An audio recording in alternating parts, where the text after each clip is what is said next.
Sometimes I forget how nice Canadians like really are compared to the rest of the world until I interact with an American or literally anyone abroad. And then I remember, oh, right. So this is why Canada has the reputation that it does, because not everyone is kind. Not everyone has everyone's best interests at heart all the time.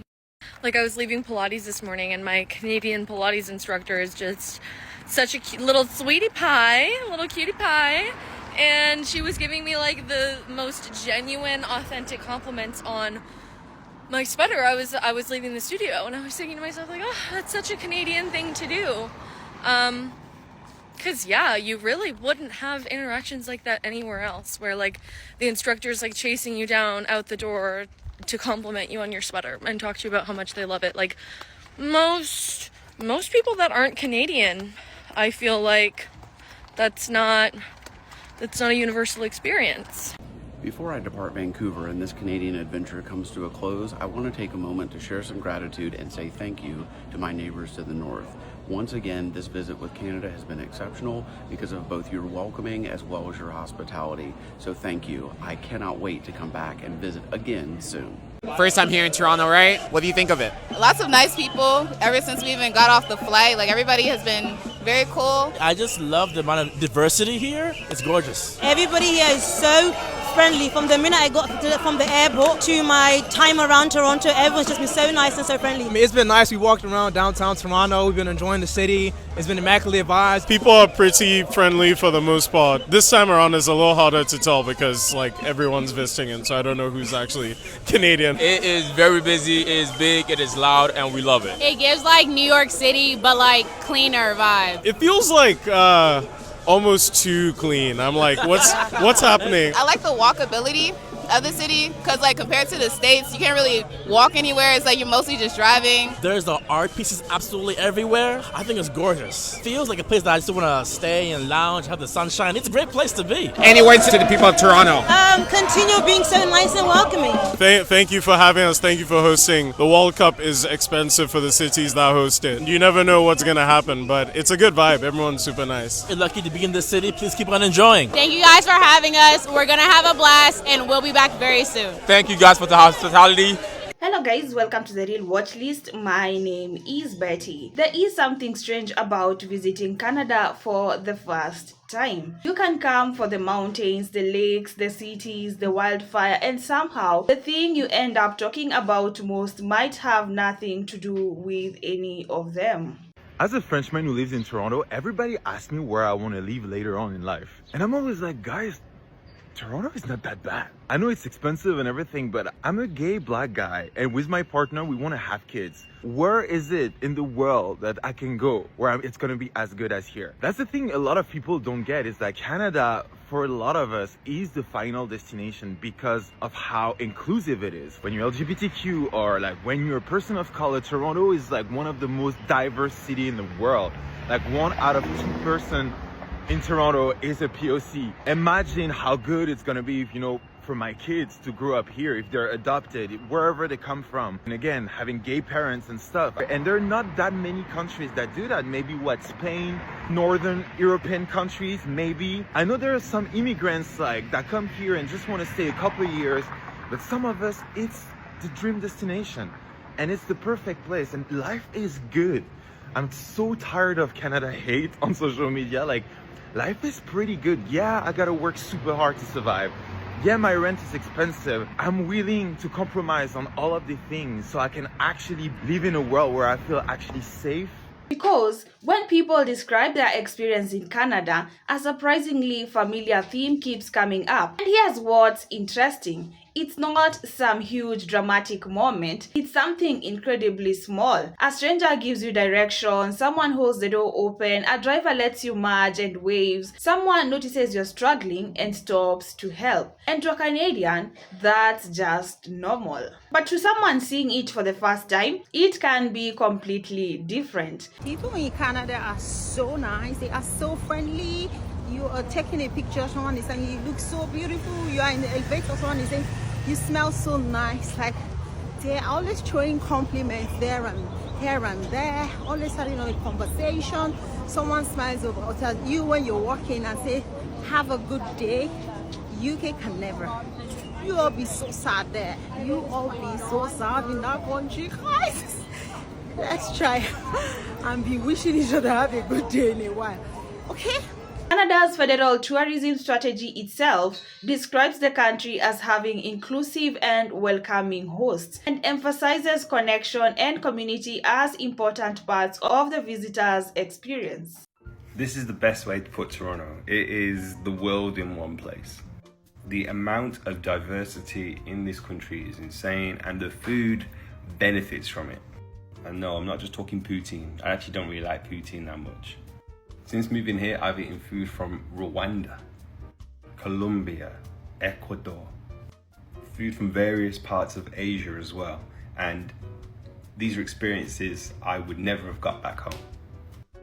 I've also spoken to people who come from cultures that I never even knew existed. I've been invited to events where I've seen my friends dance to their traditions or share their music from the country that they're from. I'd say in the 10 months I've been here, I'm more diverse than I've ever been, just culturally. And for the most part, people accept you with open arms, especially when you're not from the country. So, Canada is one of the best countries in the world. Aside from, you see where I'm coming from, aside from the support that they give you. Oh my God, these people are so sweet, so lovely. My trolley, like I said before, mistakenly hit another person's car. Truly, it didn't leave like any serious dent or anything.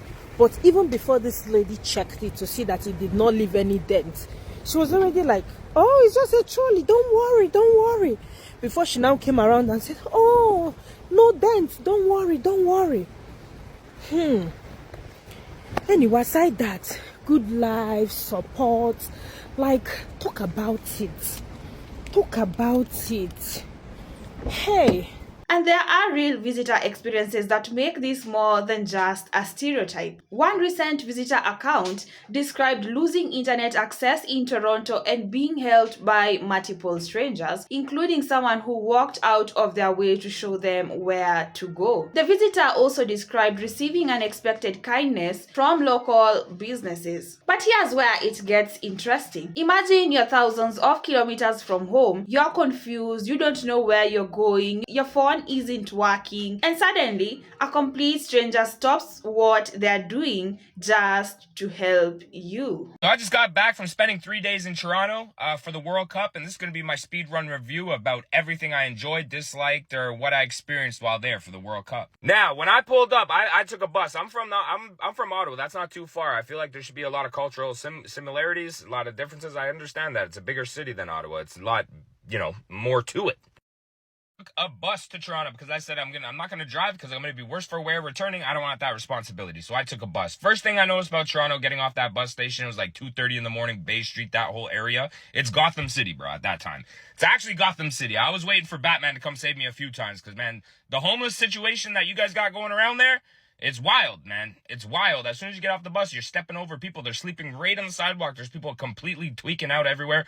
Like that's the first impression I had, which kind of scared me because I was like, is this what I'm in for? Is this what Toronto is? And it kind of smelled a little funky around the whole city. I'm not going to lie. Not during the day, but at night with those vents and the homeless people, I was like, this place.